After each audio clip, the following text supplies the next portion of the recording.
Friedrich Nietzsche nació en Reucken, Sajonia, en 1844. Su filosofía fue una afirmación inmanente de la vida, aun en lo más pequeño e insignificante. Un decirle sí a todo, incluso aquello que nos destruye. Nietzsche ha tenido una influencia enorme en la filosofía alemana y francesa del siglo XX. Ha cerrado la historia de la metafísica europea y ha anunciado el destino de los próximos siglos, la difícil tarea de la superación del nihilismo. ¿Qué tal, amigas, amigos? Bienvenidos a este espacio de historia de la filosofía.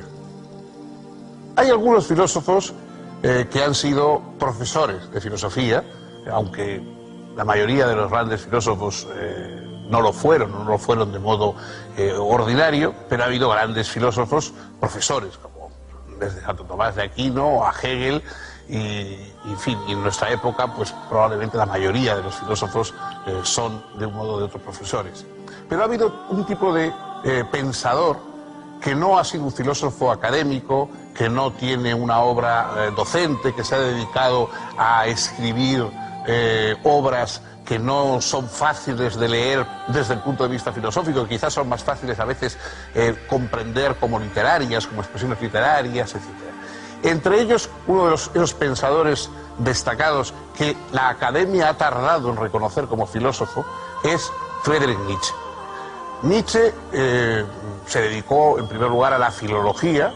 Él estudió filología y fue un joven destacado, discípulo de algunos de los filólogos más importantes de su época, pero cada vez más fue tendiendo a hacer una forma de pensamiento personal que a partir de Grecia, a partir del mundo antiguo, recuperase una serie de expresiones de un ser humano que venciese las cadenas del cristianismo, de la religión, del humanismo positivista del siglo XIX, etc. Nietzsche es un discípulo, por decirlo de algún modo, un seguidor de la obra de Schopenhauer.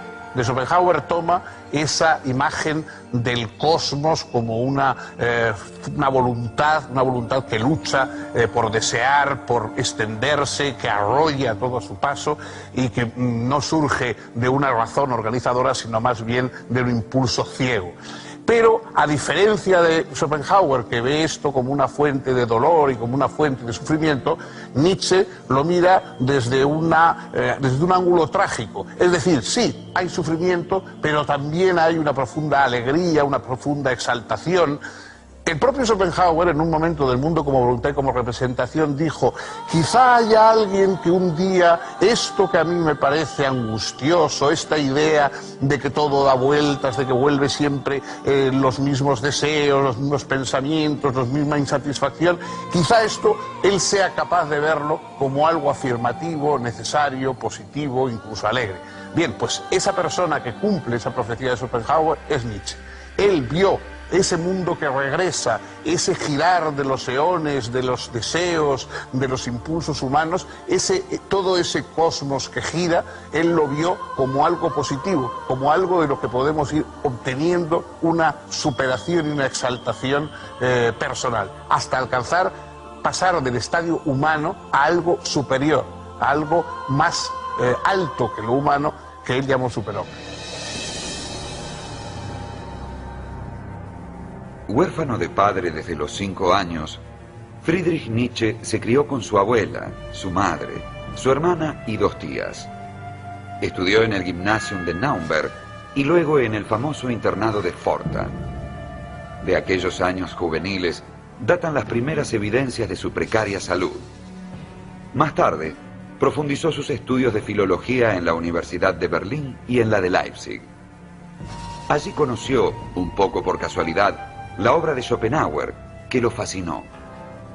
En 1869 fue nombrado profesor de filología clásica en la Universidad de Basilea. Al estallar la guerra franco-prusiana, se incorporó como enfermero al ejército alemán, aunque sus habituales problemas de salud le impusieron el regreso a tareas académicas. En Basilea conoció al compositor Richard Wagner, que ejerció una enorme influencia sobre él. Nietzsche entendía que Wagner representaba la renovación de la cultura alemana. No es extraño, por eso, que la primera obra del filósofo, El origen de la tragedia en el espíritu de la música, tuviera la intención de justificar las concepciones dramáticas wagnerianas.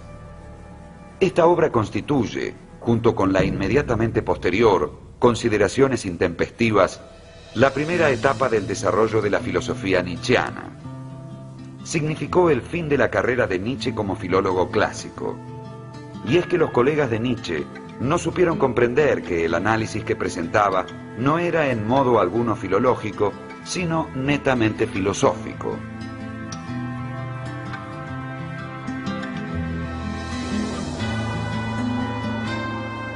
En El origen de la tragedia, Nietzsche presenta la tensión entre un principio apolíneo, que rige las formas, la apariencia, la claridad, y un principio dionisíaco, que expresa el verdadero fondo de la realidad, la exaltación de las pasiones, la embriaguez, la vida misma. Así, en la tragedia, el artista proporciona un consuelo, mediante bellas formas, frente a lo puramente dionisíaco, amenazante y disolvente. Pero la tragedia entra en crisis en el siglo V a.C., según Nietzsche, en virtud del optimismo racionalista, representado por Sócrates y Eurípides. Entre 1873 y 1876, Nietzsche publicó 4 artículos que luego reunió y publicó bajo el título de Consideraciones intempestivas. Realiza allí una radical crítica de la cultura, la cual resulta tildada de estéril. En 1878 aparece Humano, demasiado humano, que abre la segunda etapa del pensamiento nietzscheano, en la que él se aparta de sus influencias y adopta una postura de rechazo de muchas de sus anteriores opiniones. En esta época abandonó la docencia universitaria y conoció a Lou Andreas von Salomé, que fue el gran amor de su vida. Junto con un amigo común, el poeta Paul Rée, decidieron vivir juntos en una especie de comunidad que resultó bastante escandalosa en esos tiempos.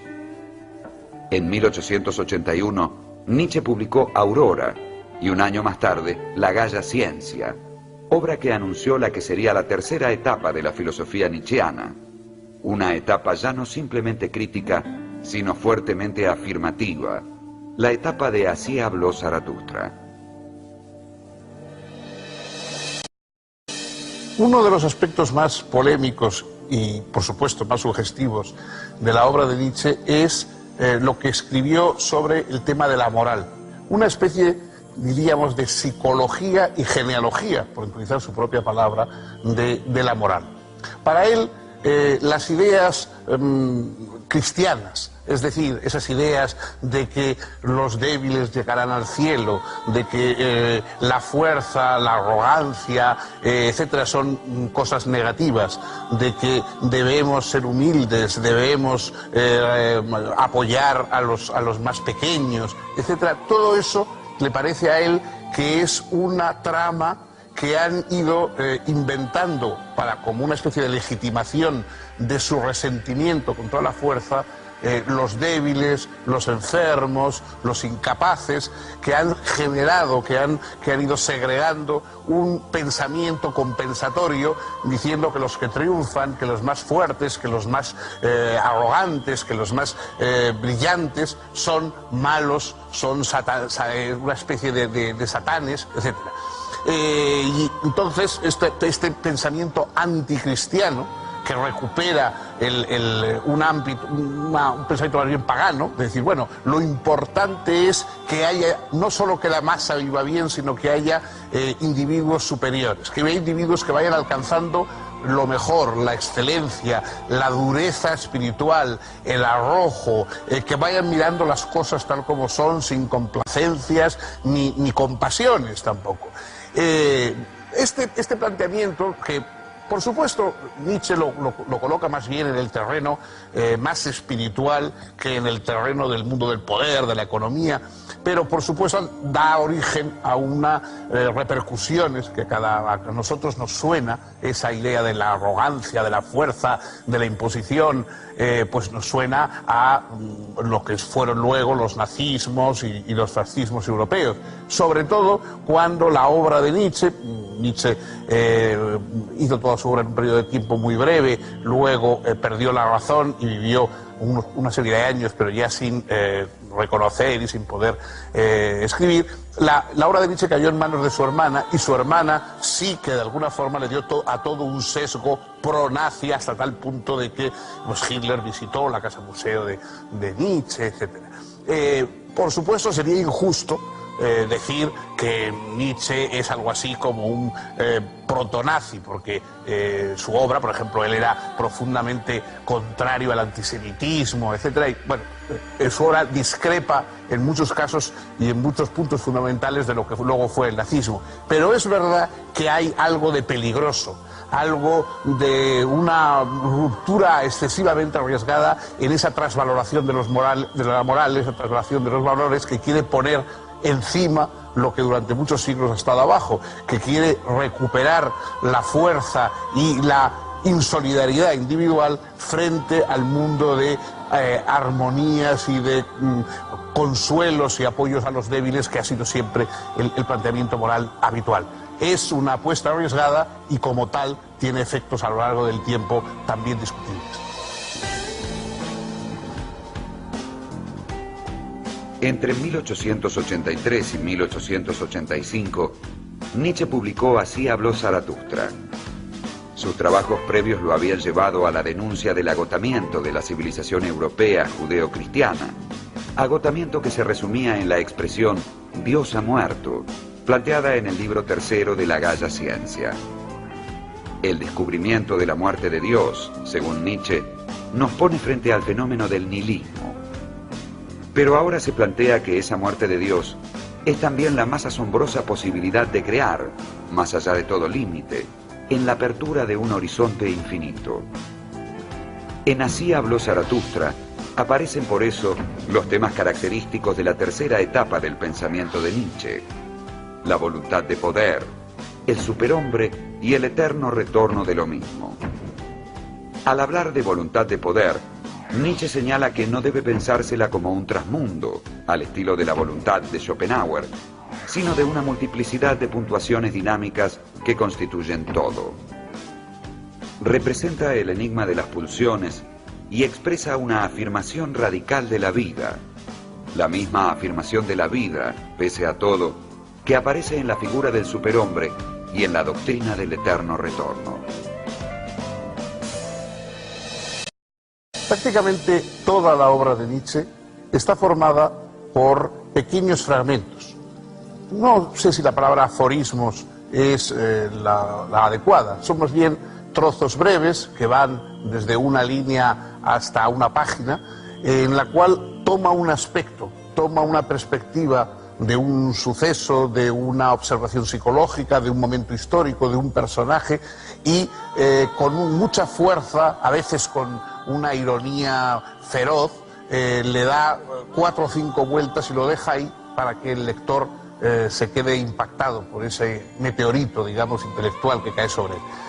Probablemente esta forma de escribir tiene también algo que ver con las propias condiciones físicas de Nietzsche. Nietzsche pasó gran parte de su vida enfermo, vagando por Europa en búsqueda de un clima adecuado, allí en la Alta Engadina, buscando el aire puro, buscando también las temperaturas suaves en Italia.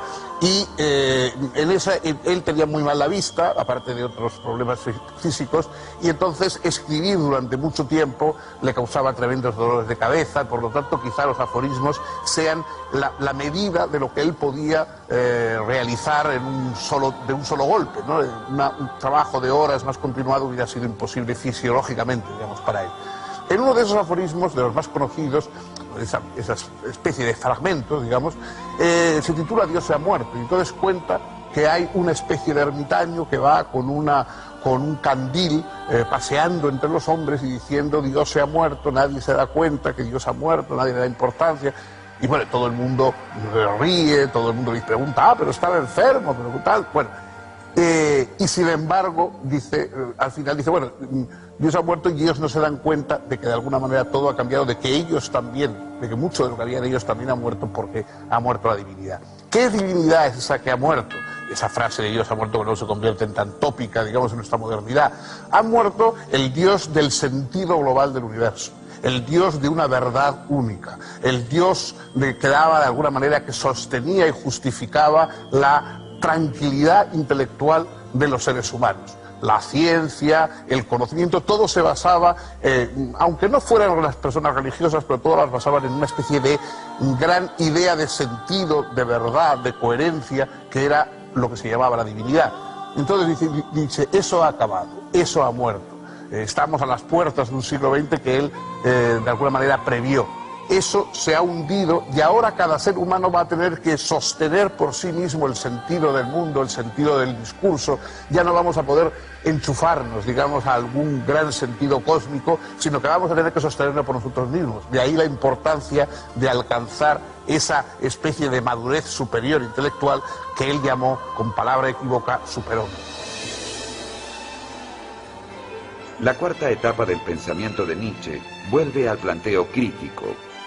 Comprende más allá del bien y del mal, la genealogía de la moral, el anticristo, el crepúsculo de los ídolos, el caso Wagner y su autobiografía Ese Homo. En 1889 Nietzsche sufrió un colapso, aparentemente debido a una sífilis, y debió ser internado con daño cerebral irreversible y parálisis general progresiva. Luego fue llevado a casa de su madre, donde fue cuidado por ella y por su hermana Elizabeth hasta su muerte en 1900.